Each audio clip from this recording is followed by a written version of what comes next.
This is Do It for a Living, your source for inside information on the future of automotive performance.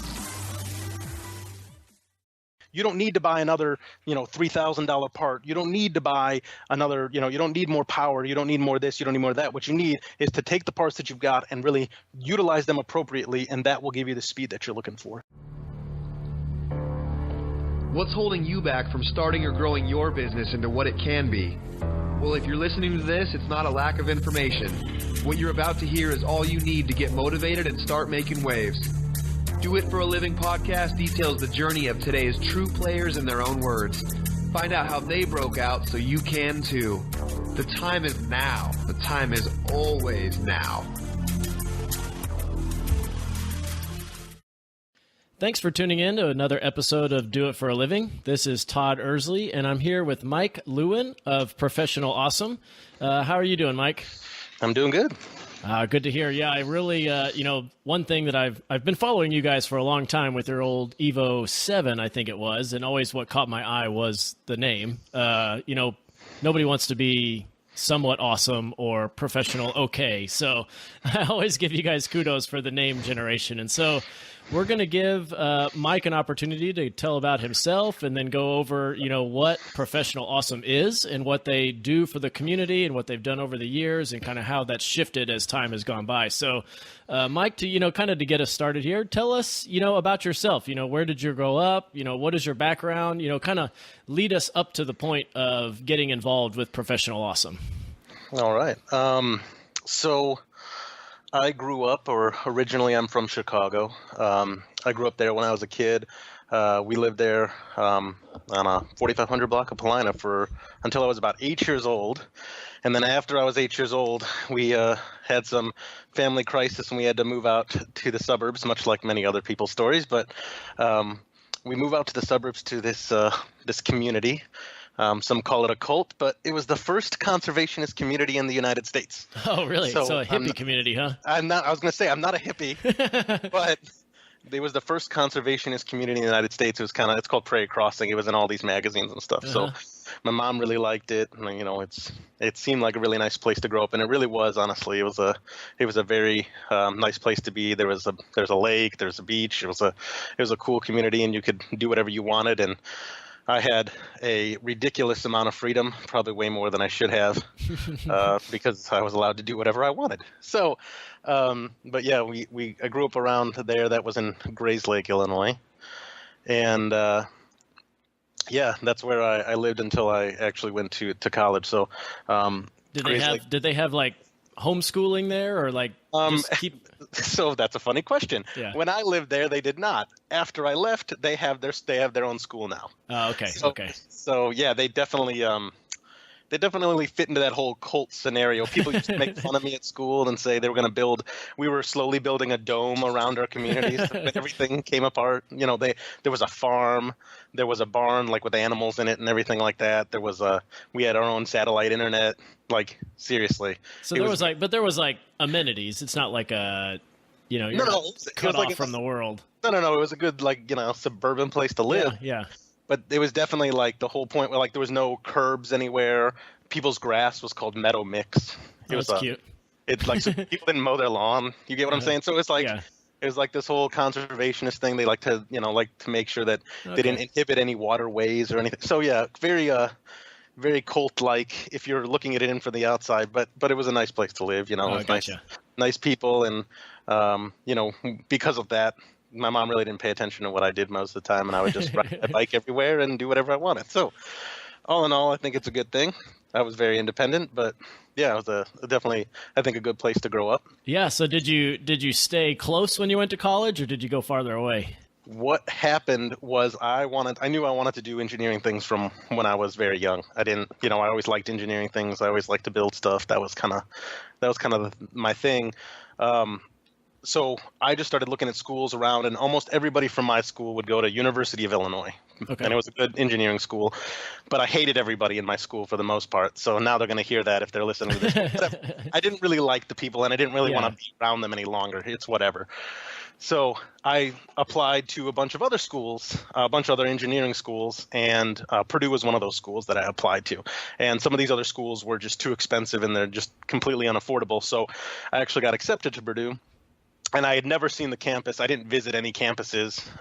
I didn't visit anywhere. I just applied places. So when I got in, the first time I actually saw the campus is when I actually visited. Okay, yeah. You went for your orientation. Oh, and you went there, yeah. Yeah, I signed up for classes, and that's the first time I saw anything. So well, you got lucky because it's a pretty that's a pretty campus, isn't it? Yeah, I mean it's definitely a nice place, and they do a good job and everything like that. But for me, I was like, I looked at it. This is going to be like part of my personality.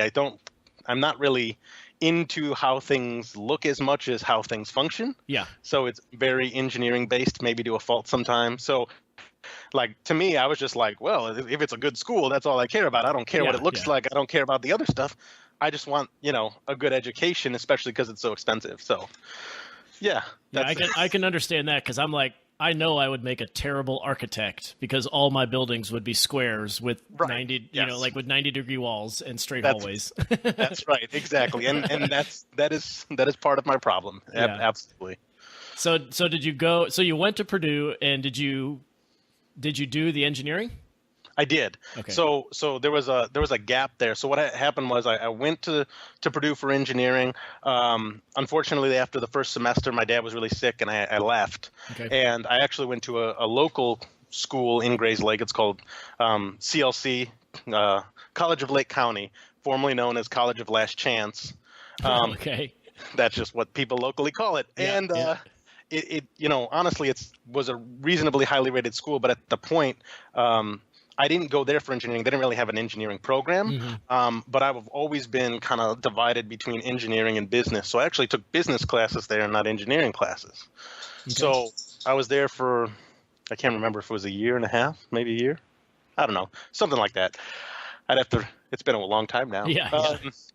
But I was there, and the classes I took there were business classes, and then I actually decided, after everything had settled down and I was feeling a little better, I decided to come back to Purdue and finish basically engineering.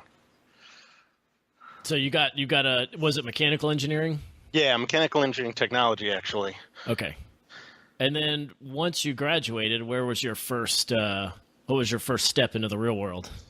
So I worked for a contract company that worked for Caterpillar.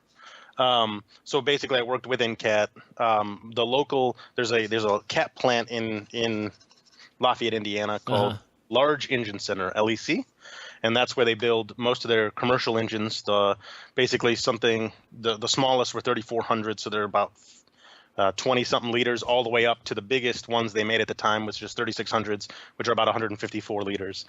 So industrial engines for electric power, marine use, like obviously in large ships, and then you also have fracking engines, those types of things. The engines that they put inside of their large mining equipment, all that stuff is made in that facility. So my official job position at CAT was first was called product value engineer, which basically was a silly job, but were you adding value or were you determining value? Yeah, that's a hard one. I think mostly just what I did was I ran a bunch of teams. I was kind of like a project manager, I guess it's the best way to put it. But I just yelled at people to get stuff done, and then I came up with solutions to problems. What I would do is I'd have to come up with a solution to add value or some VAV cost savings, and then I would basically put the team together to implement that project, whatever it may be. Okay. So one of the projects that I did is I worked on the aftermarket group, which was the aftermarket sales, the part sales group, and I worked with them to streamline the whole process. So that it's kind of a weird kind of job, but I, they put me in that position because I was good at dealing with a whole group of people. I was good at the engineering side of it. I was good at the, customer side of it. So it worked out well. Gotcha. Then I didn't do that for very long because another position opened up in CAT, which is much more up my alley, which was called a product value engineer, this one was called field follow engineer. Okay. And field follow was basically you were the guy where when they create a new engine, they sell pre-series versions of it, so a couple engines out into the field early on, and you are the customer liaison / the engineering support for that engine. Oh, cool. So the engine that I was a part of was called a G3500H. I worked on natural gas, so it was completely natural gas, 2 megawatts, 1,500 RPM engines. And the point where they're called prime power, meaning they run all the time. They're the engines you see they're the engines you'd see like, next to any natural gas line, that kind of thing, where they're powering a small city, small town, 100,000 people, that kind of thing. There'll be 5, 6, 10 of them stacked up next to each other. Gotcha. So basically that job, since it's prime power, you got to think that a lot of those times they're either supplemental to the grid or for a distributed grid, or they're used out in the middle of nowhere where there's no other way to get power, right? You don't want to build people, you don't want this huge power plant in the middle of nowhere. So what you do is you build a facility that has some natural gas and you put a couple of these engine in and you're good to go. So this natural gas engine that I worked on wasn't shipped to places that were generally nice or close to populations, because generally that's not the people who needed the power. Yeah, they have power already. Exactly. So you get shipped out in the middle of nowhere, or they get shipped out into places where they're trying to be more efficient. So there was an interesting mix of people or places that I had ended up. So like the closest one was Heber City, Utah, which is right kind of by Park City, which is a real nice place. I really liked that facility. They had a couple more engines there, so they were a preferred customer. There was another in Reutling, Germany, which is just it's south. It's by Stuttgart. So I went there a lot. There was another one in Turkey, in the southern part of Turkey, in a little town called Emmet, which is in the middle of nowhere. Then there was another one in Malaysia. So they were really sending you all over the world, just hitting these spots, huh? Yeah, lots of it. So basically the job entailed, I would go and they'd get an engine, and when the engine arrived, it'd arrive on, like a truck. Yeah. Their size is a semi, basically. And then basically I would help get the engine set up, so they would, hook it up to the heat exchangers, whatever they had there, and I would ensure that the engine came and is, not damaged or anything like that. I'd make sure they hook up everything, auxiliaries to the system correctly, and then I would do a full startup, basically, and tune the engine, because natural gas is different everywhere you go. So I'd have to tune the engine for the natural gas that was local, and then basically ensure that it runs well and set it up to run well for, consistently over time. These were durability hours. Basically, it's just trying to prove that the engine doesn't have any engineering faults in it. And if it did, let's say we did have a problem where we lost a cylinder, broke a piston, dropped some valves, typical engine problems, I'd have to go to that location, pull the parts, do an analysis, failure analysis, right, on site of those parts, come up with the best solution for that, quickly as I could, then send the parts back to the U.S., to the local, to LEC in Lafayette, where we would do another analysis and try to come up with answers. So I'd have to put a stopgap in place to get the engines running, because a lot of these people are commercial customers and they need the power. It's an agreement. We're agreeing that their engine's going to be up for a certain amount of time, a lot of cases. So we need to ensure that the engine comes back up as soon as possible. So I was that liaison who, if something happened, I was there. So a lot of the times I'd travel on very short notice around the world. It took 3 days of travel to get to the middle of Turkey. Yeah. Because, there's not an easy way to get there. It's a lot of flights. It's a lot of jumps, and it's not anywhere close. So it's the 6 hours to the closest airport, down some dirt roads. So I traveled a lot for that. You learn a lot in that regard, and you're in the middle of nowhere, and I'm often alone. So I got that job because, I've worked on race cars for a long time at that point. I worked on my own cars. I had really good mechanical knowledge, and I really didn't care. Basically, they could do whatever they wanted to me, and they realized that, and it's like, hey, I'd feel comfortable in most situations. So literally, so young engineer, you kind of say, oh, okay, no family, nothing like that, so just do whatever. Exactly. That's the perfect job for like a young engineer, especially someone looking to learn. Great experiences all around, and helps you learn a lot. And so you kind of touched on working on cars. What have you been doing with, race cars or enthusiast cars up until that point? since I was 16, cars have been my, like most people, cars have been my thing. Even before that, I was obsessed with cars and mechanics and things like that. And even before that, I wanted to be a pilot. So when I was young, I took private pilot's license and things like that. I was trying to be a private pilot. That went sideways when my dad had some health issues, but I was always mechanical stuff. So the second, obviously, I got close to a car, I wanted a car to, ruin it like we all do. Yeah. So I had an Altima. What did you get? Yeah. I had an Altima. Actually, the first thing I drove was a 96 Grand Caravan. Yes, okay. Good minivan, yeah. Oh, those are great. The transmission's super reliable. Those are just great cars. No, but it was that car was fine. I didn't mean things to it, but whatever. And the sliding doors on both sides was a terrible idea, but yeah. But yeah, that was good. And then I got an Altima was the first car that I bought myself, a 96 Altima, 97 Altima. That thing was terrible. Okay. It was okay, I guess. After that, I bought myself a Maxima, which obviously I thought was an awesome car. Didn't want to be in the Altima any longer, which, that's a step up and everything. I thought it was fast and all that. And then obviously at that point, since I had a Nissan product, I was looking all through the Stillen catalog and trying to get as many little go-fast parts and learn about it as I could. And there was a speed shop down the street, and I can't remember what it was called now. But they had some, this is right after starting to be Fast and the Furious time. Okay. So this is all bad news, right? So now now there's Civics everywhere, but made you believe that the front wheel drive was going to be the ticket, right? Yeah. So, So much like other impressionable teens of the time, I thought the Maxima was going to be great and all that stuff. So I was always trying to buy parts for it and do things, and all I ended up doing was pretty much ruining it. When I actually came back from Purdue, like I said, I left after the first semester because my dad had health issues. Well, for the longest time, for had to be 3 or 4 years.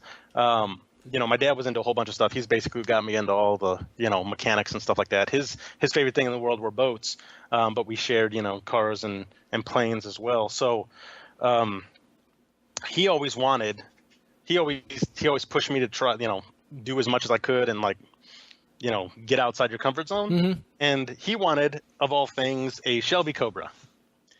So I was like, nice. Okay, well, that seems unattainable, obviously, for obvious reasons, but he found a company called Factory 5 Racing, right? And lots of us know what Factory 5 is.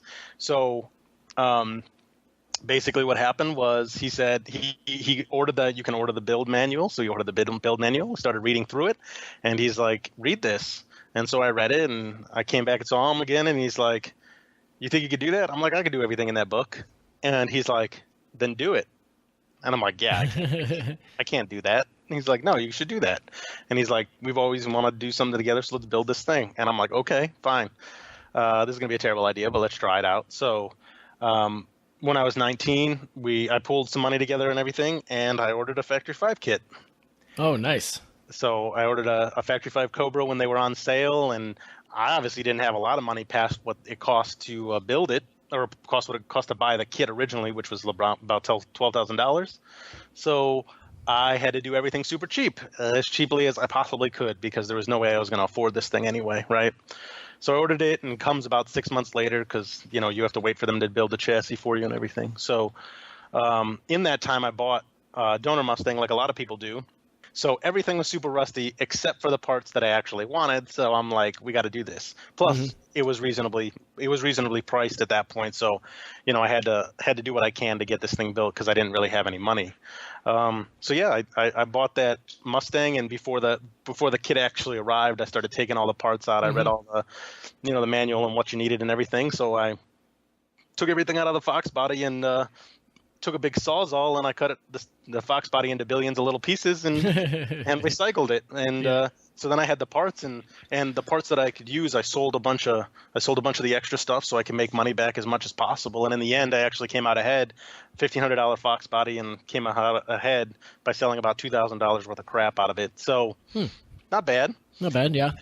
So I got the Factory 5 Cobra, and then I just started building. And at the time, so this makes even remotely sense. My dad actually, the health issue he had a stroke. So he's paralyzed on his left side, and he actually lived in California at the time, and I was still in Grace Lake. So he knew this was happening, and he couldn't build it with me because he was paralyzed. But, I really wanted to get the car done so that I could take it out to him, because we were talking about going down highway, all that stuff. So it's going to be a cool little trip. So I'm trying to build it and all that and get it done. And unfortunately, right before I got it done, he passed away.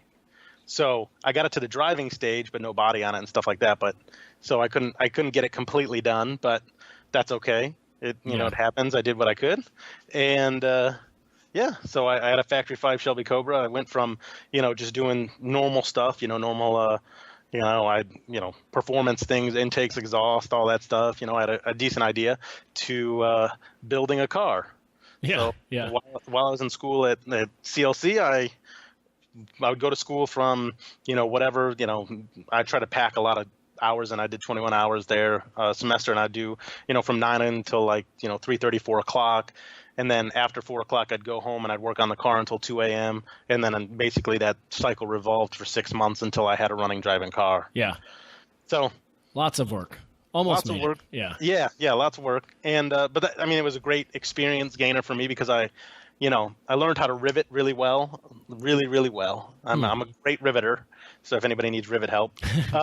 And real rivets, not pop rivets? No, screw that. I can't do. I'm a great pop riveter, and I have strong forearms because of that. But that was a really good experience. I obviously learned a lot, because I hadn't I had a lot of mechanical ability. I knew I built a lot of stuff when I was a kid, and but I'd never took something on that drastic. So I redid everything. I rebuilt the engine, went through the trans, went through the rear end, did all that stuff, and I just picked up as much as I could along the way and built as much as I could. So that really helped me grow and learn a lot. And I always was like that. I always just wanted to get as much knowledge and absorb as much knowledge as I could. So it really pushed me to try to learn as much as I could, as quickly as I could, in kind of a quick situation. It kind of forces you to go as fast as possible, but also do it well. So all in all, that was a great experience. So I learned a lot there. Then when I came to Purdue, another person that you guys know now, Dan O'Donnell, he was here, and he was a friend of a friend, and he was a friend of a guy in the car club. So I joined the car club and all that when I was at Purdue, and we started hanging out. And he actually, one night, we didn't know each other super well at this time, but one night he needed a new place to live, and he ended up living in with me. So we ended up living together at that point. So we got closer and all of that. Mm-hmm. And then in 2008, 2009, he asked me, he's like, hey, we'd been doing track days. We'd been doing some other stuff at that point, but he's like, hey, I want to do this time attack thing. And I'm like, I have no idea what you're talking about. Yeah. Okay. I don't know. So he's like, Redline Time Attack. It's over here in, Chicago. It's at Joliet at Autobahn. He's like, you want to go do it? And I'm like, what do I have to do? He's like, you just need to help me get the car ready, do a clutch, do some other stuff, and then we'll go take it up there, see how it goes. I'm like, sure. Why not? What car did he have at that time? That was the Evo 7. Okay. So we had gone down probably, 9 months prior to that. We had gone down and we had bought it. I went down there. He bought it in Kentucky. Went down to Kentucky and bought the car. And of course. So how did a 7 even end up in the States, though?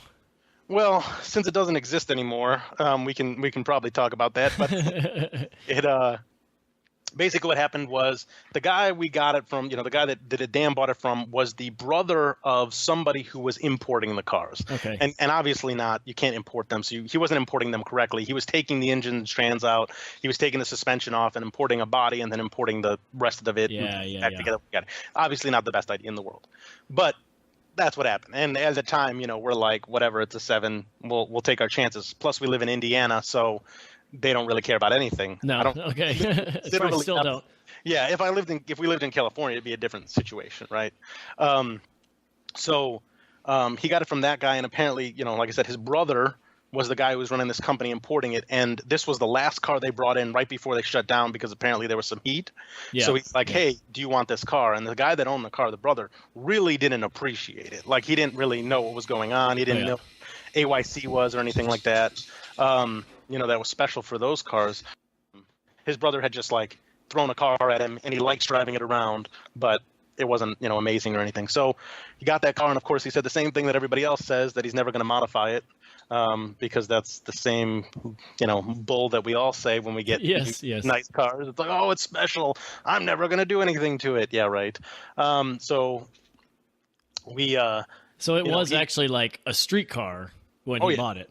Yep. Okay. 100%. It was driven around all over the place. Yeah, we took it to autocrosses, track days, all that stuff. So then he decided he wanted to do some of this time trial stuff just for fun to see what happened. He liked to drive, and I'm like, sure. So we went to the Autobahn race, like I said, and for Redline, and we did street all-wheel drive, and whatever. We just had it was a pretty simple setup. It was a I think it only had I think it was stock turbo at that time, and we were just street tuning it and that stuff, and didn't have any special suspension on it. I can't remember exactly. Obviously, it's forever ago now. But we took it there, and Dan ran what would be a reasonable time, but we got smoked by the Tony Wiesenhahn in the Turnins Concept Subaru at the time, and they got first place, and he was like 5-6 seconds faster than way us. ahead. Yeah. Yeah. And I'm like looking at the car, and I'm like, what the shit?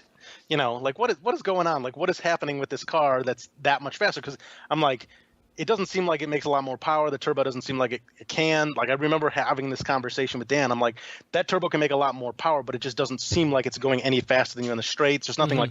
So we started looking through it, and we obviously talked to the Turning Concept guys, and we started, like, what's going on with this? Like, what's in the car? And they had this little pamphlet that actually had all the information on. Nice. Yeah. And we're like, this is kind of nice. We kind of like this. It's kind of fun. So we started going a couple more events, and pretty consistently, Tony would get first and we would get second. And we started hanging out with those guys more, and conversing, and learning some stuff from them, and that kind of thing. So we just started to grow and grow and grow, and then. And were you still working at CAT at that time, or had you moved on somewhere else? At this point, I was just in school still.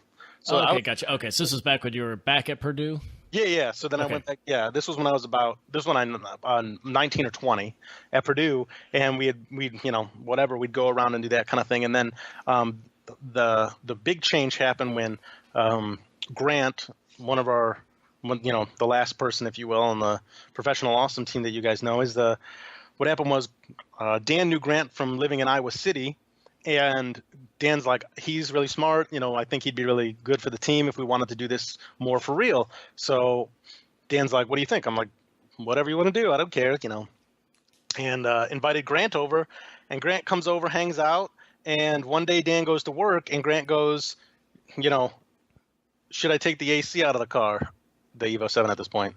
And Dan goes, do what you want. And he comes back, and the AC's gone. Yeah. So at that point, we were screwed, and we decided it was a race car. So everything kind of turned downhill from there, if you will, and we started building the Evo 7 at that point. So we're like, hey, we're gonna find some partners in this, and we're gonna get a cage in this thing, and we're gonna do a lot more with it. So that's the point where the car really turned from a street car into what turned out to be the street all-wheel drive car that we ran at Redline, and then GTA and that kind of stuff. So you guys really it was just started as just some buddies racing a car. 100%. You weren't getting paid to go out there or doing any of that. It was just something fun on the weekends or every once in a while to go do, and we're fast and just kind of wanted to go faster, huh? Yeah, I mean, that's the thing. All of us are really competitive, and we like really pushing ourselves. So we were trying to figure out how fast we could go without any real means, if you will. So I was still in school. Dan didn't go to school. He just, he worked.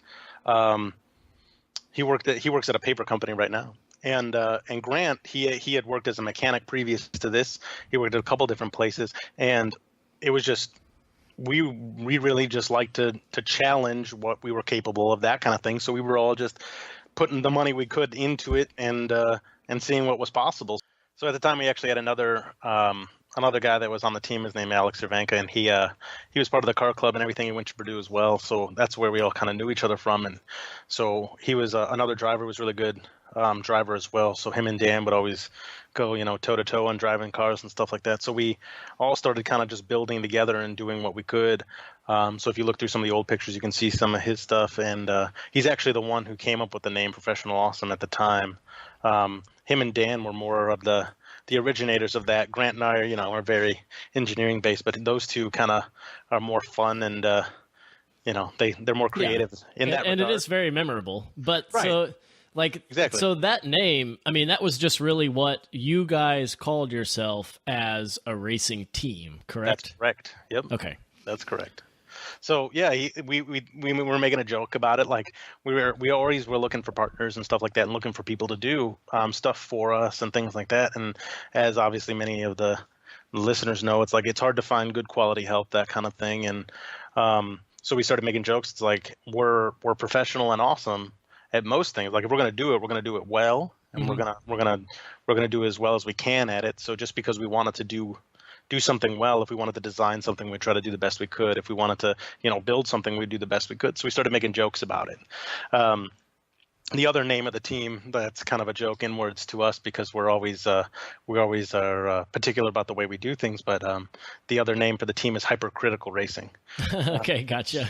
So you can understand how that goes. Like Grant and I are very particular on, making sure that it's right, that it's, fundamentally works the way that it's supposed to, that kind of thing, and try to reduce the amount of failure modes in it. So, Grant didn't go to school, but he's got a very good engineering mind on its own. He doesn't need to go to school. I'm not like a proponent of that or anything. He just, he's just good at engineering. So it works out well. Like him and I will do most of the building, and that's kind of what happened. So I'd be in school and Grant moved here on a whim just arbitrarily to do, some of this and kind of hang out. So we'd work, whenever I didn't have class, we just work on the Evo 7 and get it ready to go. And Dan would be at work, and I'd come, Grant and I would work on it until, midnight or whatever, go to sleep, wake up, I'd go to class or whatever when I did have class, and then come back and work on the car. So that was kind of the schedule and all. And we were all just kind of doing it together and trying to make it work. So we were all just kind of, like you said, at the time, we were just driven because we wanted to get something done. We wanted to prove that we knew what we were talking about. And there was always a back of our minds, how can we monetize this or turn this into more of a business? But it was never in the forefront. We were just, you just wanted to have fun. Yeah. We were just having a good time. We didn't want to take anything too seriously, because then it starts to, if you will, diminish the fun, that kind of thing. So yeah. That was always the end goal, is just to have fun and do well and kind of show what a team with not a lot of resources in the middle of nowhere, what we think, we think we're okay smart. Some guys in the middle of nowhere, see what we can do. So that's kind of how it started, and that's kind of how it, progressed over the years. It just kind of got away from us, if you will. It got really, really professional and really awesome there pretty quick. Yeah, exactly. So we started getting more partners. We started doing more stuff. We started talking to more people, and it just, we went headfirst into the kiddie pool, as I like to say. No protection, do the best you can, and we just started building the car, and it got more and more insane. And after a while, we started to, it started to be one of the fastest things around, and that's when, things started to change a little bit. It's like, wow, what happened? Like, what did we do here? Mm-hmm. So that's kind of how it started, and then it progressed, and like I said, it got away from us, but because we always just wanted to do better. If we're going to build something, we're going to build it to the edge of the rules. We're going to build it with every possible design. We're going to try to stretch everything as far as we can go, and really build something that is meant to be in a specific class and see what it can do. So yeah, because that 7, it was very serious. I mean, I remember, I think I saw you guys. Man, it may have been Road Atlanta, or maybe at Super Lap Battle one year. But I mean, you kind of walk through all the stuff you ended up, doing with that car that you guys did all in house. Yeah, I mean, so like I said, we never had a lot of money, and I don't think people realize that we still don't have a ton of, we don't put a lot of dollars into it. We put a lot of time into it, which is, good and bad, as we can talk about later. But we really do things on the cheap. That's why there's not a lot of carbon all over it. The carbon that we have is all either, partnered with somebody else that wanted to market some product and stuff like that. But we always, do a cost benefit analysis on everything we buy, and we try to do it as cheap as possible. So the 7 started out as a reasonable street car. We put a cage in it. There's a guy down in Indy who built cages for rail cars, drag cars. Mm-hmm. And he was, a really good fabricator and that kind of thing. So he built us a cage for that car, which was probably more expensive than we should have bought, but he was, one of the best and all that. So yeah. But we did it's that. It's good not to skimp on your cage. Yes, yeah, that's definitely an important thing, and obviously we found that out. Yeah, found that out. Yeah. Yeah, it's good that we didn't. And but we started with just simple cage stuff, but we started with a stock engine, and then we kind of pushed the engine as far as it would go in terms of efficiency and that kind of stuff. We started thinking about as much exhaust velocity as we can, work the turbo as hard as we can, that kind of thing. Just try to keep the package as simple as possible, but also get as most out of it as possible. So the original car had some KW Motorsport suspension on it, some of their dampers, and that car was kind of a really big learning experience for us because we kind of relied on some other people. We relied on KW, we relied on the cage builder, we relied on, we gave them the rules and everything, but we relied on people to kind of help us along the way to build something that was good. And it definitely turned out obviously well in street class and limited class because we did well.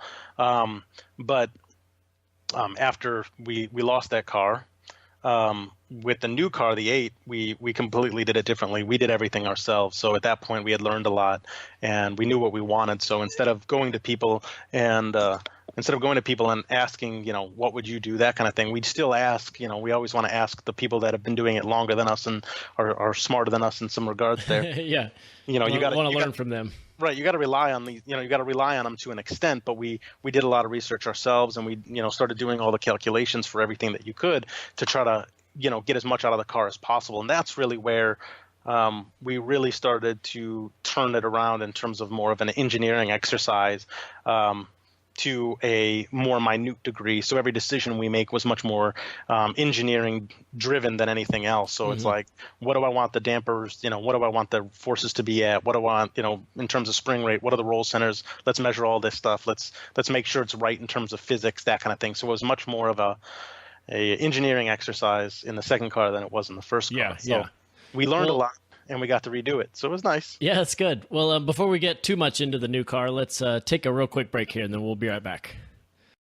We are hosting our next Essentials of Operating a Shop seminar during the SEMA show in Las Vegas on Wednesday, November 1st, 2017. We developed this one-day seminar to help shop owners rethink how they run their business. We cover topics like employee management, best practices for accounting, improving customer service, and many more. It doesn't matter whether you have been in business for 20 years or haven't even opened yet. You will get useful information and helpful business practices to improve the operations of your shop and be more profitable. You can find out more information about the seminar and sign up through our events tab on the Do It For a Living Facebook page or by visiting our website at doitforalivingpodcast.com. Okay, so Mike, you kind of touched on losing the 7, but can you go into some more detail on really what happened with that car? Yeah, so Road Atlanta GTA 2013, and so it was. We had a reasonable time, but it wasn't exactly where we wanted it to be. The car was running pretty well. It wasn't the best weekend, but it wasn't bad at all. Obviously, we were doing all right. I believe we had the record at that point, but we were really dipping. We were really close to 130 mark. We wanted to get in sub 130s at Road Atlanta, and Dan went out there for a session, and unfortunately, coming through turn 1, he went a little wide because he went a little wide on the apex at turn 1. Then went a little wide on the runoff, and dropped 2 wheels out. And it had been a little bit misty that day. Didn't really seem bad though. But he dropped 2 wheels off. He got on power just to pull it out like you always do. I mean, it's an all-wheel drive car. It pulls out pretty easily, and the thing snapped really hard. So if you watch the video, you can see it snaps hard, and you can actually see there's tire marks because the tires were spinning, which is pretty insane because we weren't even making a lot of power at that time. Yeah. So it was able to spin, 295, all 4 295 Ventus TDs. So something happened, and I don't know. We don't generally think it's a mechanical failure, but it just snapped over really hard, and at that point he was trucking backwards at the wall at about 80 miles per hour on the outside. So he got it slowed down a little bit, but if you watch the video, you can see him kind of look over his shoulder, and then he knew it was coming, so he let go of the steering wheel, got it, in a brace position, and slammed into the wall. Luckily, he was slammed in kind of backwards at an angle, so the seat caught him, and he kind of went back into the seat more so than, obviously hitting direcally sideways or front. Yeah, it was real bad.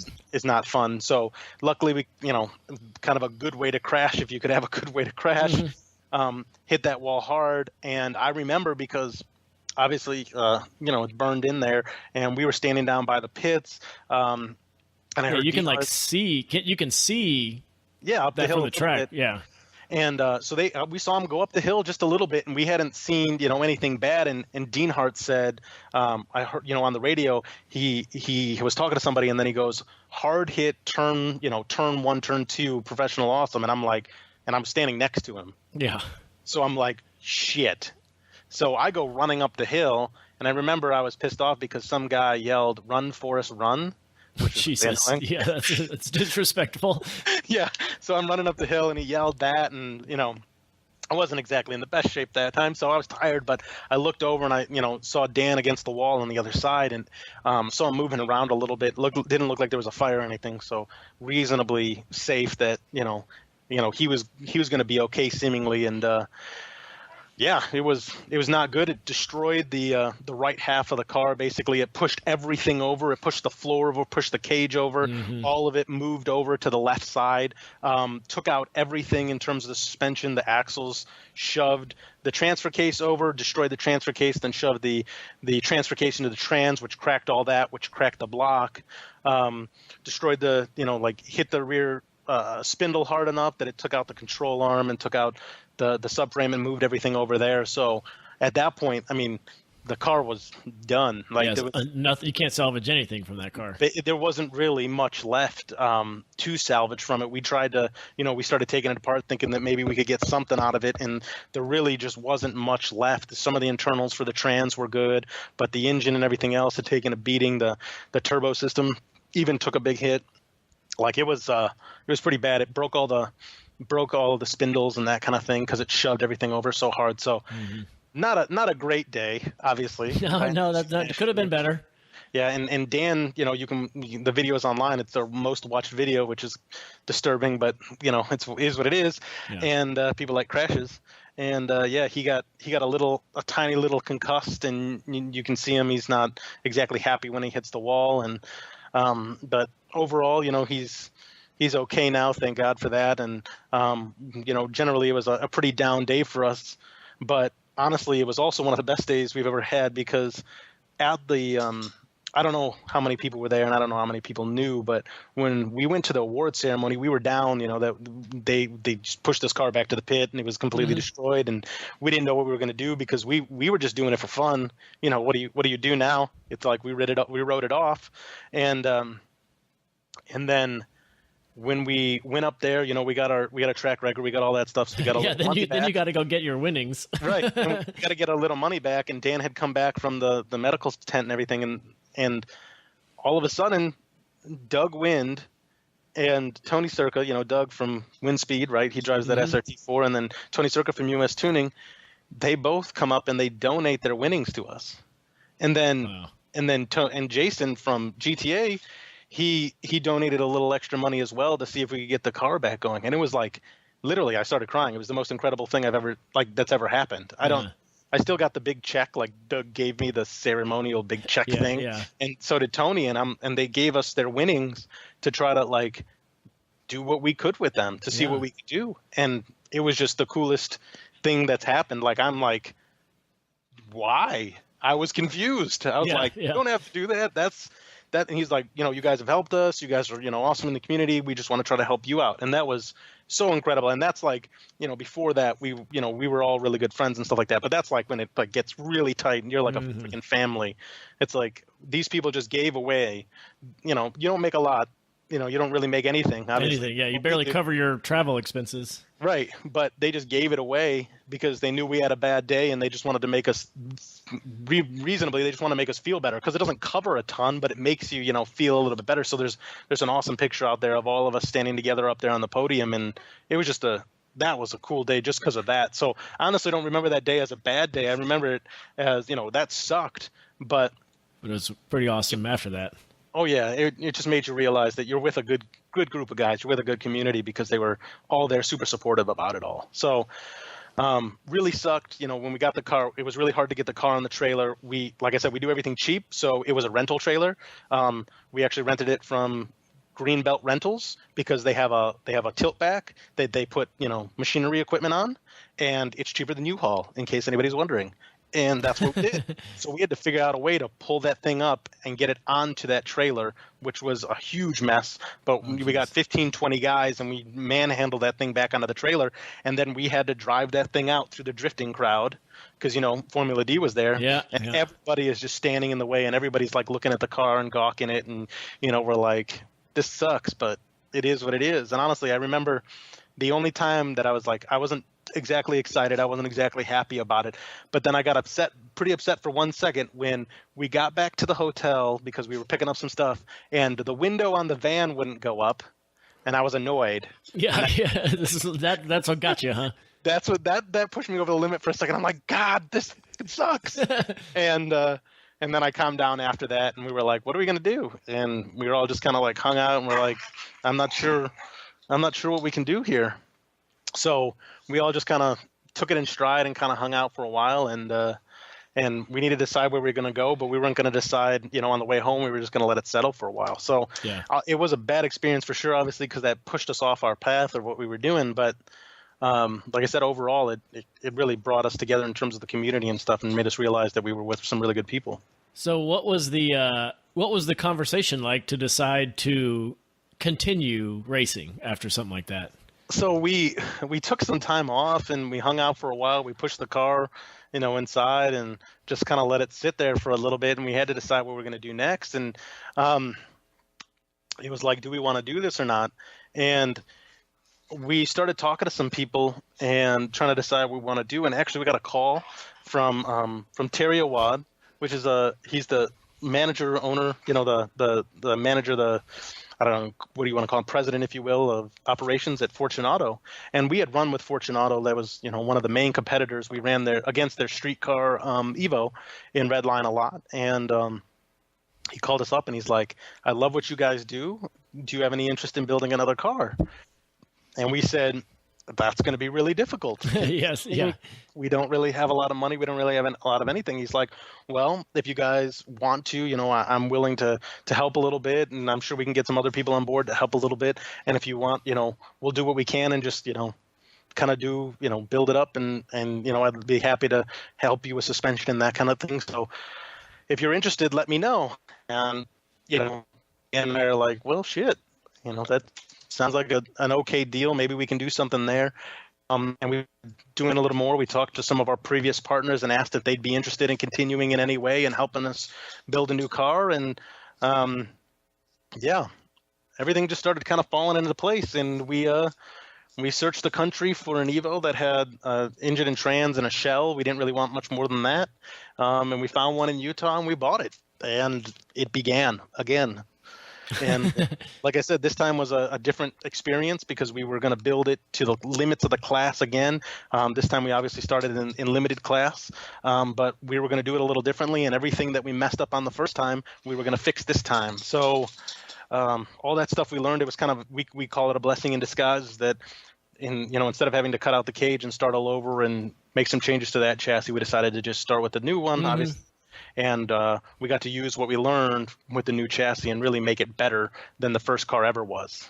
So it was a good day and a bad day, but all in all, it worked out enough because we built a new car and obviously it's pretty quick now and we're just trying to make it quicker every day. So with the new support of the new partners and stuff like that, that's really what pushed us to kind of get back out there. People still wanted to see it. We had a lot of friends and a lot of people who were hey, when are you guys going to get back out there? You're going to do another car, you're going to do this, you're going to do that. And it kind of worked out that we just got pushed into it. So yeah, it's always great to hear when the community comes together to make something better. It's awesome. The racers donating money is just astonishing. And then having they don't have any money. Yeah. It's not like they're swimming in dough right now. Right. But yeah, and then you see manufacturers wanting to support the guys in the weeds, doing it. It's really good to hear that shops and companies are stepping forward to help, racers in need when something really unfortunate happens. So yeah, I always do like hearing that kind of stuff. Yeah, it was like I said, that was one of the most incredible things that's ever happened. it was completely unexpected. It was not something that we were looking for. It was not something we asked for. We're not good at asking for a lot of help like that. And everybody was incredibly generous, and that, starts very positive friendships, but obviously you're still going now. So. Yeah. Yeah. So tell us, you've talked a lot about, what you guys were doing with that car. So can you explain kind of what Professional Awesome is now, kind of how it's changed over the years from just 3 or 4 guys working on a car to, what you guys are doing now? Sure. So obviously, like I said, with the new car, we started building that, and we really wanted to build that to go as fast as possible and kind of show that we had learned, quite a bit, and that we could do all these things and we could do it ourselves and we could do it well, and that we could show people that you don't need a lot of money. You just need the right selection of parts, and, the right selection of parts. You don't need to overdo it or anything like that. And that can get you in a really good spot, and you can, put down some really good lap times, that kind of thing. So, at that point, I was working at Caterpillar and doing this stuff on the weekends and everything, and that's what we did. We designed the cage to be better, to be stiffer, to be stronger. Did you model it in SolidWorks? Yeah, so we had a company called All Speed Innovations, and they did a model of it. They had a program that models it out and bends the tubes, and we told them exactly what we wanted. Basically, these are all the pickup points. This is what the rigidity we wanted, all that fun stuff, so that moving forward, like I said, we were designing most of it and doing everything that we could to be a part of that process. So then when we got the suspension from Fortune Auto, we told them exactly what we wanted in terms of, damping, that kind of thing, spring rates. We did all the calculations to make sure it was right where we wanted it to be. We really just wanted to show that we had the engineering expertise and we were capable of, really doing a good job, like I said, without having to dump a whole bunch of money into it. So that's kind of where we started building that car, and then we went even further, and we took all the lessons that we learned from it and that kind of thing, and then we started branching out. So that's kind of where we're at now, is that we're for the most part, a consulting company, officially, if you will. And what we do is we help people from all forms of motorsports, that kind of thing. If they need to redesign a suspension, or they want to know, even as simple as like what's a good product to buy, what's going to fix roll center problems, what's going to be good for spring rates, what's going to be good for damping frequencies and that kind of thing. We help them with all those things, and then we also obviously we do a lot of aerodynamic components now. We do a lot of if you will, building a kit. Like if you want something that works better, we'll help you build something that is efficient. So we'll take a package, like a really good example of that is James Hooton's Integra, if you're familiar. His is a really simple package, but it's a really simple package that has a lot of decent components that, when put together well, make the car extremely fast. So that's kind of like a good example of that. It's not like he has a ton of horsepower. He doesn't have a ton of carbon. He doesn't have a ton of anything. What he's got is a decent selection of parts that are spec'd out well, because everything's custom, right? Everything's custom nowadays anyway. That is spec'd out well, and then it goes fast. And that's kind of what we're selling. It's that you don't need to buy another, $3,000 part. You don't need to buy another, you don't need more power. You don't need more this. You don't need more of that. What you need is to take the parts that you've got and really utilize them appropriately, and that will give you the speed that you're looking for. So we kind of do that. We're trying to help people kind of find speed with the configuration they got. If they have to buy parts or they have to buy something to modify it to make it better, then so be it. That's a possibility. But if we can, we'll just try to find speed in the package they've got. And then, like I said, also seemingly our bread and butter business seems to be more aerodynamics, because that's kind of what we got known for. We kind of put ourselves out there and started helping people do more aerodynamics. So I do a lot of that. You guys took it real far with the Evo 8. Right, exactly. And we started implementing a lot of designs that, people weren't doing it, at the time. Now a lot more people are doing it. And I started learning CFD on my spare time, which is a joke. There's no spare time. And you made time for it. Yeah, exactly. I allocated time. That's the best way to put it, right? Everybody who's listening understands that. So I allocated some time to it, started learning more CFD stuff. I always liked fluids. I always liked aerodynamics. Obviously, like I said, I wanted to be a pilot for a while. I didn't, it was always something interesting to me, so it just kind of delved into it further and really wanted to learn as much as I could. So I started reading everything I could. I started soaking up as much information as I could, and we started offering, if you will, well-engineered packages, if you will, for specific customers who are looking to go faster. So we've got a lot of customers out there who we've done very simple things to, but just help them go faster, iteratively, steps at a way, without having to buy lots of parts, that kind of thing. So, that's your, your James Hooten, your Chris Boersma from Canada, and then like Andy Schmiedgard, we help a little bit there, and then Brian Fessler, he's got a Mustang that people are familiar with, and then we've actually transitioned over because obviously drag racing and half mile is a big thing now. So I helped design Miles Kerr, if you're familiar with his Integra, Gringo Tegra. I helped him so that he could break the 200 mile per hour barrier with his car, because that was his goal. So he actually posted up on a group that I was on Facebook, and he said, hey, I need some help with this. And I sent him a message that said, hey, if you guys, want some help or whatever, I'd be willing to help you guys out. I'll help you get to your goal if you need a package that'll get you there. So we designed a package that reduced drag to the point where, he went 200 miles per hour at whatever, 6,500 feet or something like that, wherever the Pikes Peak, Colorado air attack, whatever it's called, airstrip attack is. So we put together a package for him to do that. And then I've been helping some other front wheel drive dragsters and stuff like that, drag racers, try to put something together. Seemingly a lot of front wheel drive guys. Don't ask me why. It just seems to happen. It just seems to happen that way. But, well, they got to get the most out of an inferior platform. So yeah. Not to be insulting. Right, exactly. To an extent that is true. So yeah, I've just been helping a lot of guys, trying to help as many people across multiple different facets as possible, try to get a lot out of their packages, and seemingly it's been going pretty well. Obviously been helping James Hooten set records, been helping Chris Boersma set records, and Miles Kerr with his car, he's been setting records and that kind of thing. So overall it's been a pretty good ride there, and we're just always looking for more people, more customers and stuff like that we can help go faster. Yeah, we need to get Miles out to the Salt Flats. They just had it at Bonneville last week, but have him do 300 or something like that. Terrifying. I'd have to go back and do some calculations and do some modeling to see if the thing's ready for 300, because as part of the package I had to make it a little bit more unstable to make it a little bit faster. So might have to make it a little bit more stable again. A little more so, yeah, because I remember his time from 100 to 200 was like the same or less than his 0 to 100 time. Yeah. And that's the thing. The front wheel drive problem. Right, exactly, and that's the hard part about it. So it's seemingly so simple, but it's actually more complicated than it sounds. But one of the problems is obviously traction in those cars and being able to hook up hard enough.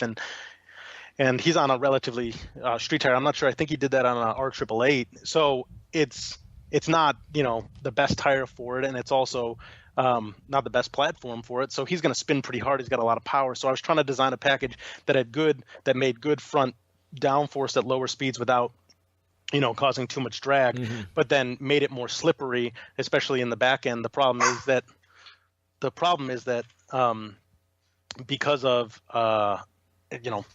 obviously the speeds he's going, if you make less downforce in the rear, it can become unstable. And if it becomes unstable, then it becomes terrifying. So I was actually talking to him when he actually did that pass. I called him, or I sent him a message and said, hey man, how did the first pass go? And he said, it was the sketchiest thing that's ever happened. And I'm like, I told you, man, I told you if there was a crosswind, this was going to be a bad day. So be careful of the crosswind, because it's less stable now. Yeah. And I'm like, I told him to change a few things in the car and it would make it more stable and he'd be better off. So he did that, and then apparently he waited until the next day. He had some other problems, but he waited until the next morning. It was a little bit calmer out, and then he made his pass, and obviously ran his 200, 201 or whatever. Yeah. And everybody was happy. Succeeded in what we needed to do, get him there, and it's nice to be part of people who are willing to, he's willing to put in the effort. He did a fantastic job. Oh my God, yeah, so much work into that car.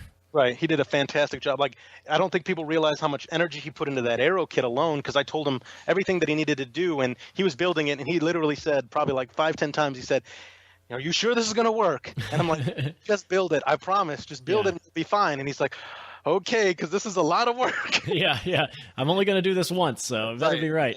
So it's cool. I just, trying to help them out, get there and be a part of the, be a part of something that, I'm willing to help when people are trying that hard and really want to get there, because I understand it. But that's kind of where we're at. We're trying to do more consulting, that kind of stuff. And then also we're kind of in a few months here, we're branching out into more products, more aerodynamic products, other products. We've sold some stuff in the past, but nothing too big. But now we're going to start selling some more aerodynamic products.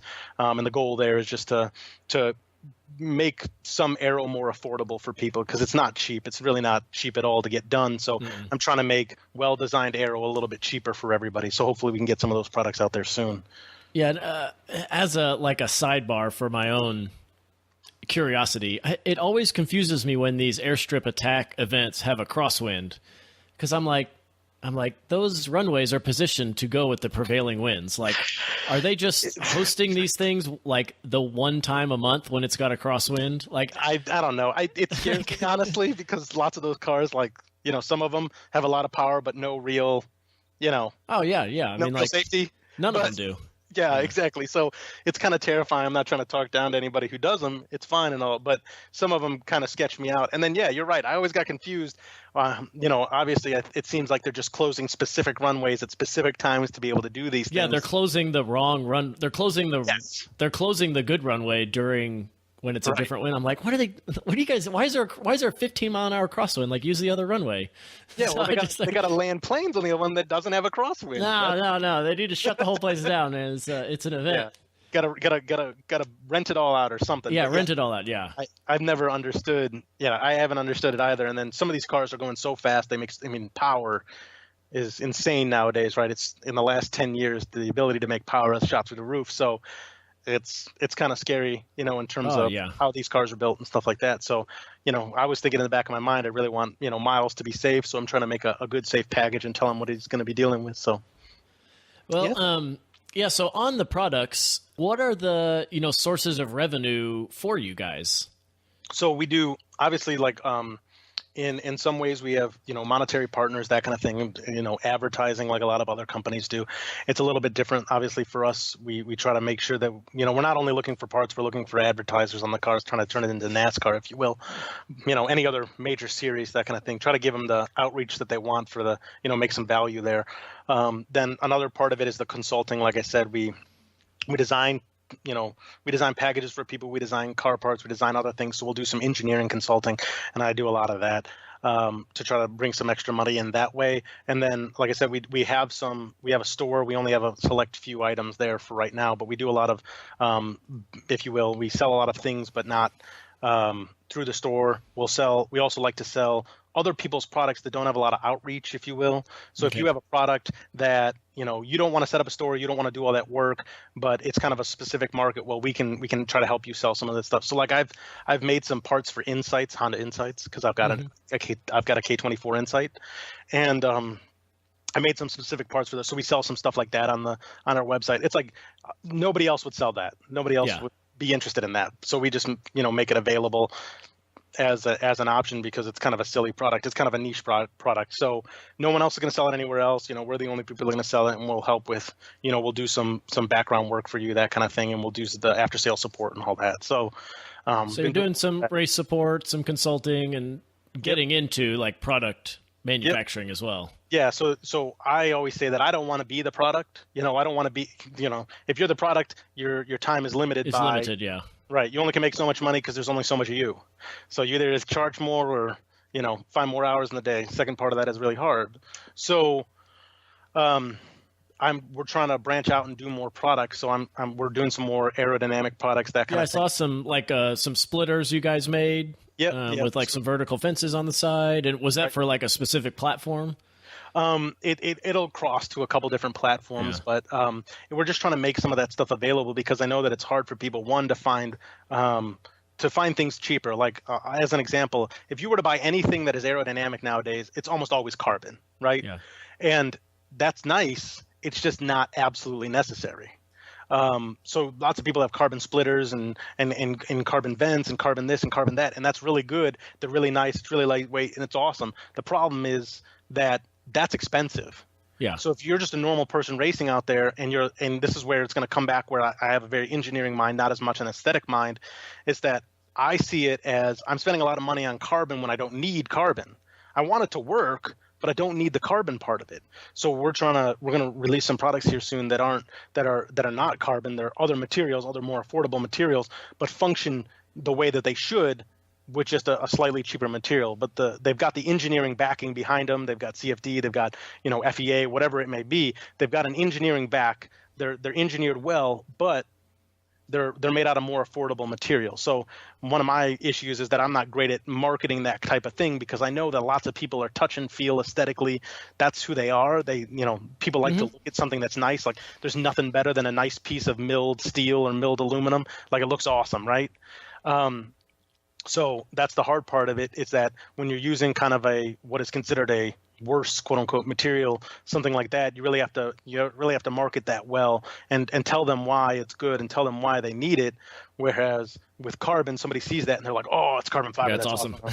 And that's the thing. So that's the line that I'm trying to walk here. It's that, if you want something that works well, if that's your focus, I can provide that. And I'm trying to provide it at a more affordable cost, but you're going to have to take the fact that it's maybe not as pretty, right? Yeah, or maybe a little heavier, but it's going to work great.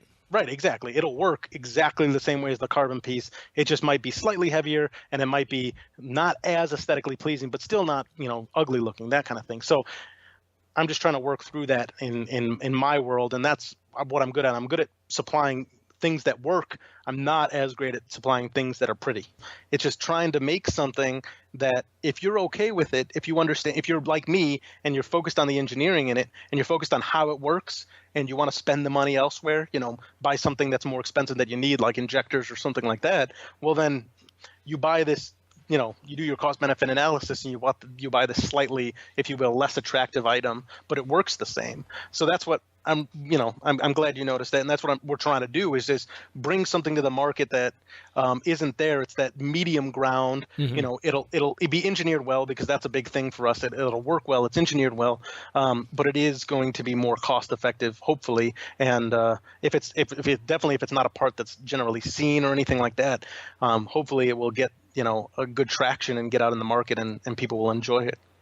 So what are you guys doing to kind of market your offerings and your products? Like, what specific steps are you taking to get them out there? So for the soon to be released products, our plan is to work through some of the people that we already support, the names that have a decent following already, that kind of thing. So like James Hooten, like I said, Chris Boersma, Andy Schmiegard, Brian Fessler, Devin Giles. Yep.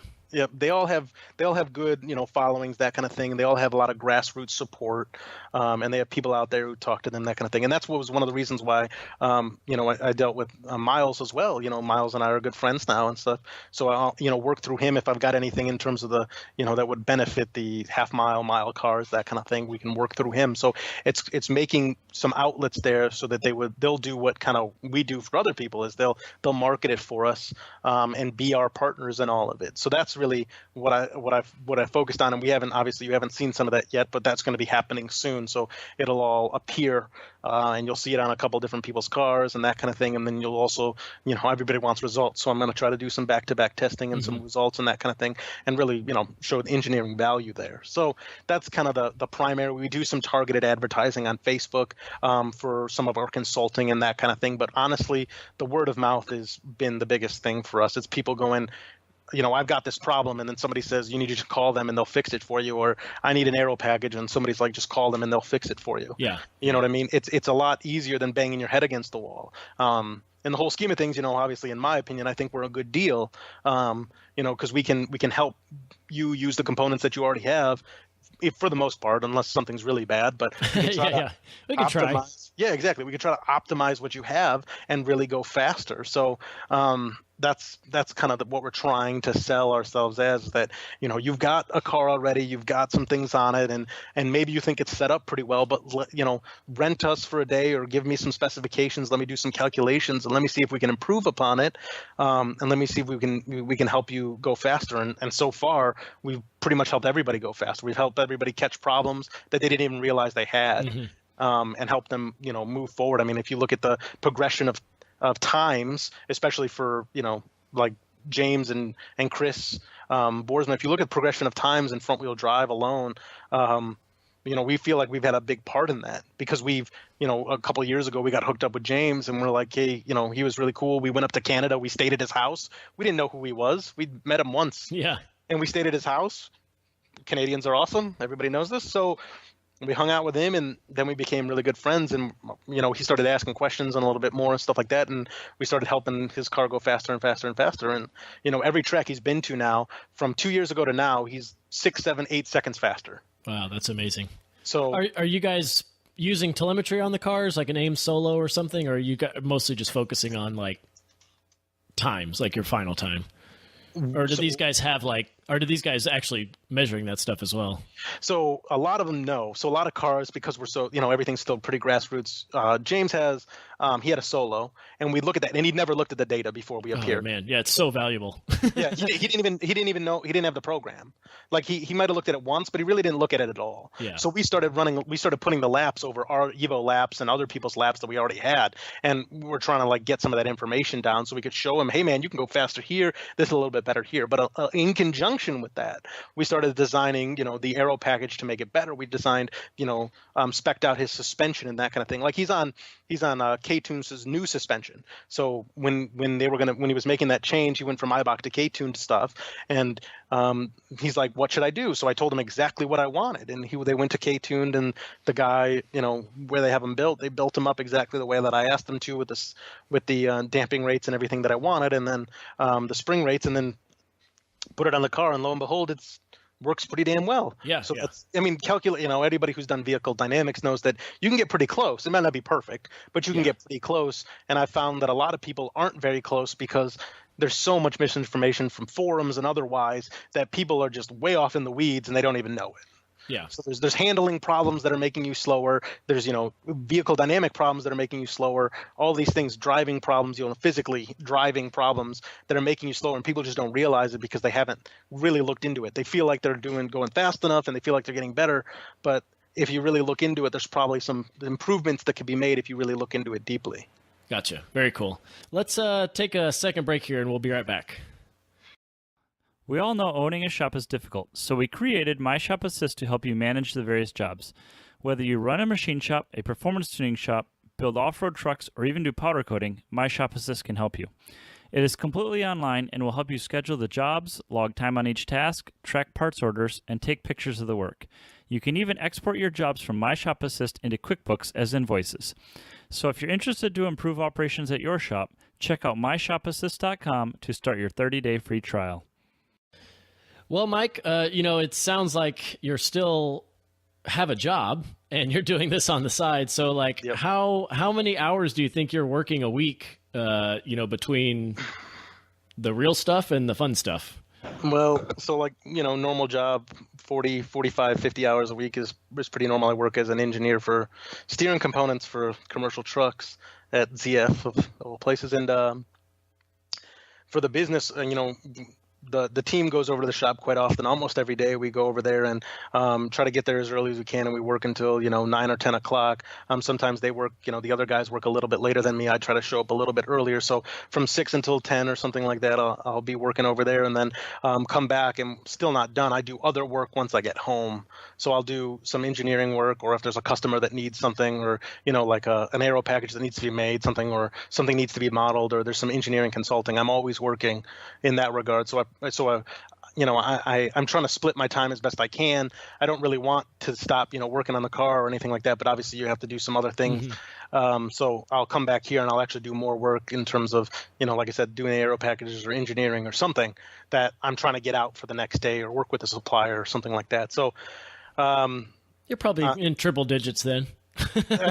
Yeah, and then we do, a weekend. We try to we'll take a little time off there. We'll try to live a life a little bit, so we're not as hectic on the weekend. But yeah, there's still a lot of work there. I still do a lot of work on weekends if I can. If there's at all an opportunity, I'll do a lot of work on the weekends and try to catch up with stuff that I didn't do during the week just because I didn't have enough time. So there's a big time commitment there. At least 80, maybe more, depending on what we're doing. Over the weekends and such. So, and the other guys, Grant and Dan, they work, just as much, trying to get some stuff done as well. So we're all just cranking away. Yeah, it sounds like doing a lot of stuff there, though. So what's something that either you or, the business kind of struggle with? And how do you guys deal with it? So obviously right now, because I'm not full time, my biggest thing is like, I don't know when to jump. And I know that you guys have talked about that before. When can you really jump? And every day, I'd like to make a jump. I'd like to do something that I'm a little bit more passionate about. There's nothing wrong with my day job. It's good. I really like the people I work with. The problem is that when can you make that jump? When is it viable, right?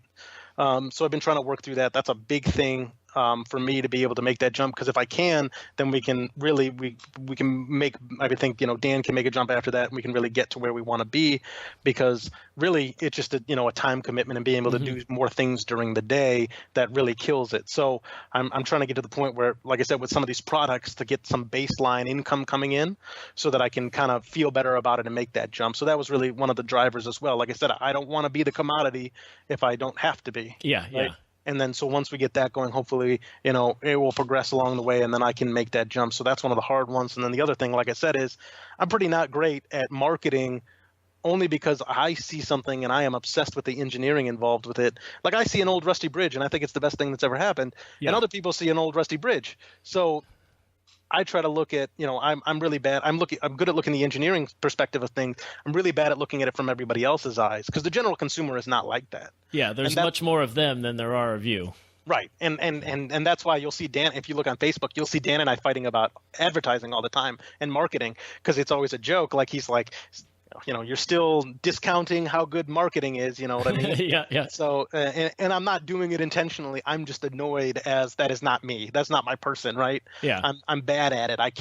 I see something that is cool looking, if you will, but poorly designed otherwise, and I'm annoyed with it. It doesn't give me the value that I want. I see something that looks okay, but has a lot of value packed into it. I'll take that stupid, ugly back box that's got a lot of value in it, where everyone else is going to take that shiny piece of gold over here that doesn't really do anything. So that's the pull, that I'm not great at right now, and I'm trying to work through that. And obviously, I rely on the other guys to kind of help me with that. Dan's a lot better at it, thinking of ways to kind of meld those things together, because, like I said, I see something and I'm like, man, that's got a lot of engineering in it. That's great. I love that. And other people will be like, well, that's too simple, or that's nothing. I don't like it. So I'm trying to get past that. Yeah. So you guys have really been, this has been your side hustle for over a decade now, pretty much. And it's fun, but you're really at the point, sounds like, that you really want to, take it to the next level and really take that leap.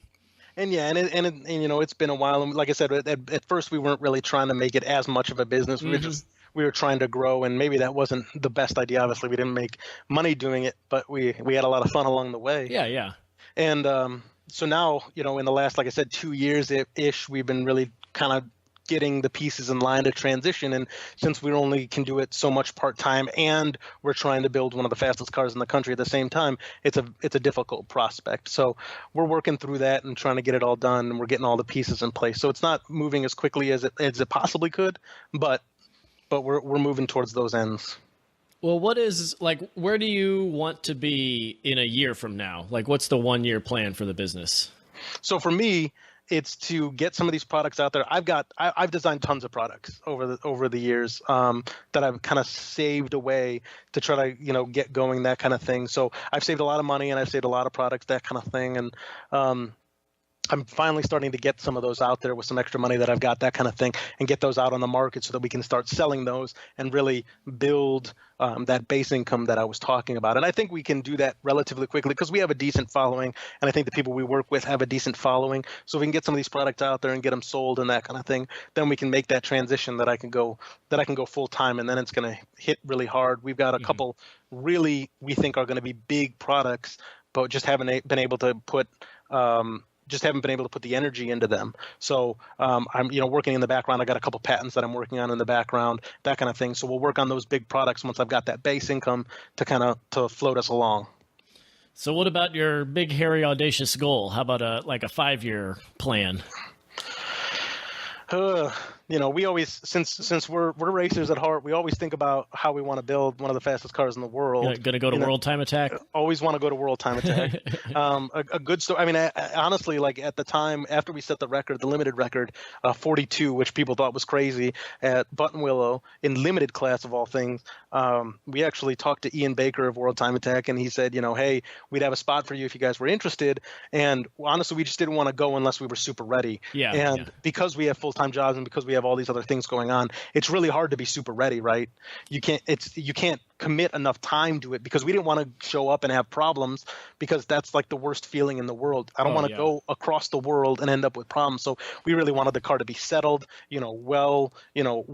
basically we wanted to have a quote unquote design freeze, like they use in industry. Wanted to do a design freeze and then have an extra engine, a complete clone of the entire car, if you will, most of the running gear and that kind of thing.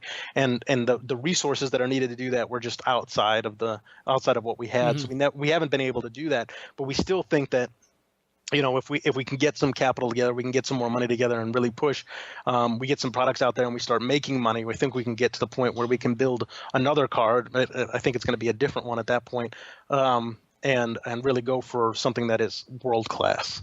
Yeah, that would be the epitome for me as well. I just want to go. Right, and that's the problem. I know that, in terms of doing it for a living, in terms of the business decision, that's the dumbest shit you've ever heard. Yeah. But that's the problem with us. It's that we really we're racers first. And, I try to split the difference here, and I try to, be tight with the purse strings and do my best to keep everything in line, not spend too much money. And when we're decently good at that, we don't spend a lot compared to a lot of people. But the problem is that, in terms of a business, a business path, it's not really a good one, right? So if you're going to use it as a marketing tool, fine, but you're spending so much to market, it doesn't make a ton of sense. So really, that's got to happen after we have a bunch of products out there that give us enough income that it doesn't really matter. We don't need to be rich. We're not that type of people. We're pretty happy, honestly, with the amounts of money we make now. We just don't want to have to think about it, and we want to be in charge of our own destiny. So that's really where the goal is. So if we spend extra money after that, then that's fine, because we just want to race all the time. Yeah. So that's kind of where we're at. That's a good way to think about it. Yeah, I'm trying to think of about like a roundabout number for what it cost Evo Dynamics to go to Pikes Peak. Yeah. It's probably $10,000. At least. Just to go, and to just race. To be there. Yeah. To be there. Right. Yeah. Take like 5 or 6 people for a week to Colorado with support is probably like in all like $10,000. And so you like double or triple that when you got to ship a car across the ocean, and so it gets real big. Because the one guy I've been following is William. All Young. Yep. All Young from is it PZ Tuning? He's in Canada. I've been watching him, like he's going this year, and it's super awesome. But he's going for it. He's like making a bunch of changes, and it's going to be real fast. And so, and that's like we're on the other side of it, but we're all competitors and that kind of thing. And we talk to Will all the time. We help him when we can. We were both on the in terms of suspensions, we're both on the Fortune team and that kind of stuff. And Will's doing a great job. He's just trying to get as much speed out of the car as possible. Yeah. And he's doing it much better than much better because than a lot of people have, is that he's got an extra engine. I think he's got 2 engines now, 2 extra engines just in case, and then he's got an extra transmission, and as well as some of his supporters are going to be there with parts, local in Australia as well, just in case. So if he can keep a car together, obviously it's going to be very fast. And like I said, the competition between him and James in the last couple of years have just absolutely made the pushed them to their absolute limits in terms of speed. People thought that Rado's records were really hard to touch, and Will and James both have taken most of those records off the table. So it's insane how much that's expanded in the last couple of years, and then obviously it's always a good sign that Will's got a lot of support to go, because that means that obviously the people see the value in Time Attack, people see the marketing value and some of what we do. So it's always a good sign, and Will's really doing a good job of that. Can you suggest like an action item that people can take to maybe improve their situation? Either if they're thinking about making the leap or if they've already got a shop? I think for me, I think the best thing to do, this is kind of how I've been thinking about things for the past couple of years, is that I think of everything in terms of an hour, like an hour value. What's my hour worth? Mm-hmm. And then I try to allocate a certain amount of dollar figure to it. If you're a lawyer, if you're somebody who works contract, that kind of thing, you think of a dollar value, and that's your worth for the hour. It has all the consumables, and I think you guys talk about this kind of thing a lot.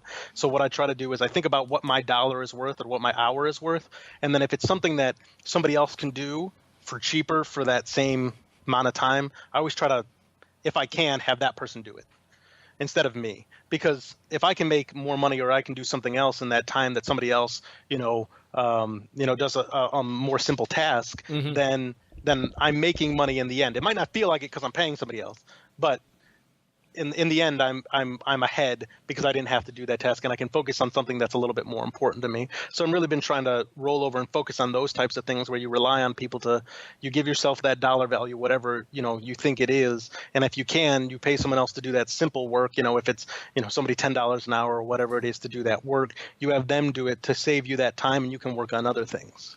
So awesome. Yeah. It can help a lot the toughest part is usually giving up control. But once you find something you're comfortable with giving up, then you can actually make more money because you're better suited at other spots. Exactly. And that's the thing. Like I talked about how it's hard to find good help and that kind of thing. And that's still true.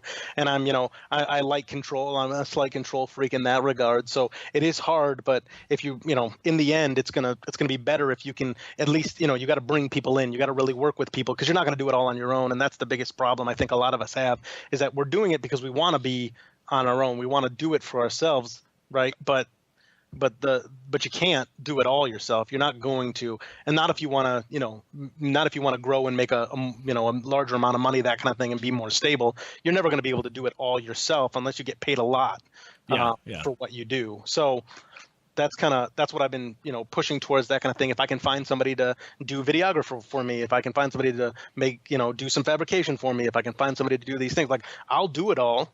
But if I can find somebody who I trust to do it, then I'm definitely going to pay somebody to do it. Yeah, gotcha. So moving on, just kind of to end here with some quick answer questions. What's a game-changing product that you've seen come out recently? It's been around for a while. I wouldn't call it game-changing or anything like that in that regard, but I think the way that people are using it, it's more readily available. Is that the explosion of data acquisition. Before it was, in the past 5 years or whatever, there's always been AIM, there's always been these other things. But in terms of a cell phone and being able to get okay data out of a cell phone, being able to get okay data, okay data out of an AIM solo that's relatively cheap. This stuff has been around for a little bit, but I think people are starting to catch on that it's really valuable in terms of motorsport and even lower level motorsport that people never really looked at before. So they, like James, he had it. It was saying lap times, but he didn't look at the background data at all. It's always been, some things have always been there, and cell phones, are getting more powerful. If you do like a Bluetooth, 10 hertz GPS onto your phone, you can do Harry's lap time or a race chrono or something, one of those apps, and you end up with a pretty good data logging system. You combine that with the OBD2 capability of race chrono. You've got, in a newer car, you've got a huge amount of parameters in front of you, as well as telemetry and data acquisition that will make you a better driver, will make your car better, and it costs you the phone that you had in your hand plus $100 for that, $30 for the app and $100 for the dongle. There's not that's insane to me. That's so cheap, and I don't know why everybody doesn't have that. So I did that up until like a couple months ago because it was so easy to use Harry's lap timer, and I would just overlay the G circle over the video, and I'd be like, man, I'm hitting 1/10 of a G less in this corner, and then I'd look at the mile an hour and the RPM from the OBD2, and I'd be like, oh yeah, I can definitely be full throttle here. I'd get throttle position sensor, RPM, and then velocity mixed with the Harry stuff with the 10 hertz GPS, and I was like, this is almost all that I need. It's not as good as a TrackMate or a Solo or something like that. But in 5 minutes I can pick up half a second on my lap time of watching that video. And it's been around for a little bit here, but that's just going to get better. Like there's going to be more and more things like that are just going to keep getting better and better and better. And if you're paying attention, it'll make you a fantastic driver before you know it. You just have to pay attention to it. You can do so much. You can do live telemetry off your phone now. So it blows my mind. The phone's got a capability to send, transmit. So you can do live telemetry off your phone. we actually set up an internet portal to you log into a website and you can read live telemetry off the car, just That's because pretty cool. Yeah. because we were bored, and that's like readily available. That's like easy, and it doesn't even cost a lot of money. And that's what's mind blowing about the world. Like a couple of years ago, like you had to be. It was probably $10,000 to do something like that. Exactly, and now it's just like phone connected. Good. Okay, here we go. That's pretty cool. It's insane the thing, and then I don't think people haven't really caught up to that yet. I think some people like find it interesting and it's catching up on, but the fact that you can make an app, you can make these things, and it's really affecting the automotive world. I think people don't give it enough credit how much even, the apps and things like that affect the automotive world. They think, they're kind of separate in the whole scheme of things, but they're not. There's so much good things that can happen from that, driver aids, even in terms of, like VR or like heads-up displays, that kind of thing, all teaching you what, how to be a better driver and really help with the sport. And, we've come up with some products that actually tie into Race Chrono with Bluetooth as separate sensors so that we can go try to set up a car quickly. So we can read, if we want to read, we're trying to do some shock pots, with laser shock pots, that kind of thing, that will all run back into Race Chrono because it's got 12 inputs through basically through a Bluetooth. You can run 12 analog inputs or 12 basically inputs into that Race Chrono program, and it will save it with the rest of the data, and it will overlay it over the rest of the data. So you could have tire temperatures, you could have wheel position, you could have just pick your poison there. Yeah. Very, very cool. What about on your computer? Like, what software program are you using daily for the business?